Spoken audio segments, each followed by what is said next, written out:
Guys, welcome to cooking with Geetha. நம்ம சேனலை subscribe பண்ணாதவங்க சப்ஸ்கிரைப் பண்ணுங்கள், ஷேர் பண்ணுங்கள், மறக்காமல் சப்போர்ட் பண்ணுங்கள் ஃப்ரெண்ட்ஸ். இப்போ நான் சூப்பராக ஒரு அட்டகாசமான ஒரு நெல்லிக்காய் ஊறுகாய் தான், சின்ன அரைநெல்லிக்காய் ஊறுகாய் தான்.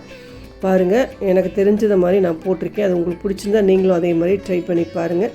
ஆல்ரெடி எல்லோரும் இப்படி தான் போடுவீங்கன்னு நினைக்கிறேன். எனக்கு தெரிஞ்சதை நான் எப்படி பண்ணேங்கிறத சொல்கிறேன். இது 2 படி இருந்தது. ஒரு 50 ரூபாய்க்கு கொண்டு வந்து கொடுத்தாங்க அரைநெல்லிக்காய். அதாவது மரத்தில் காய்ச்சதை அப்படியே எடுத்துகிட்டு வந்தாங்க, வெளியில் வாங்கலை.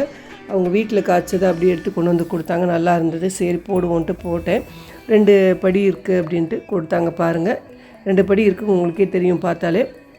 இப்போ முதல்ல வெந்தயமும் கடுகும் வறுத்து பொடி பண்ணி எடுத்து வச்சுருக்கேன். அப்புறம் நல்லெண்ணெயை விட்டுருக்கேங்க.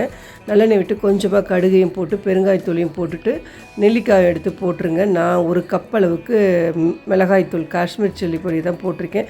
உங்களுக்கு காரத்துக்கு வேணால் நீங்கள் இன்னமும் போட்டுக்கோங்க. பெருங்காயத்தூளையும் போட்டுட்டு இந்த மிளகாய்த்தூளையும் போட்டுட்டு அரைச்சி வச்ச அந்த பொடி பண்ண அந்த இதையும் போட்டுட்டு அப்படியே மிக்ஸ் பண்ணி விட்டுட்டாங்க. அவ்வளோதாங்க. உப்பையும் போட்டாச்சு. உப்பையும் போட்டு நல்லா கிளறி விட்டுட்டு 2 நாளைக்கு, அதை 2 நாள் ஆச்சு இது போட்டு. அப்போதைக்கு நான் கிளறி விட்டுட்ருக்கேன். 1 டே 2nd டே அப்படிங்கிற மாதிரி கிளறி விட்டுட்டு வந்துட்டுருக்கேன். கிளறி விட்டு நல்லா ஊறிடுச்சுங்க.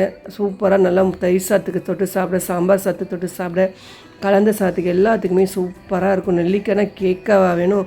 அதுவும் குழந்தைங்களாம் போட்டுட்டு சாப்பிடுவாங்க. இந்த மாதிரிலாம் ஒரு ஊறுகாய் போட்டு கொடுத்தீங்கன்னா கண்டிப்பாக ட்ரை பண்ணி பாருங்கள். இதே மாதிரி நீங்கள் போடுவீங்கன்னா கமெண்டில் சொல்லுங்கள். நம்ம அடுத்த நல்ல வீடியோவில் பார்க்கலாம். பாய்.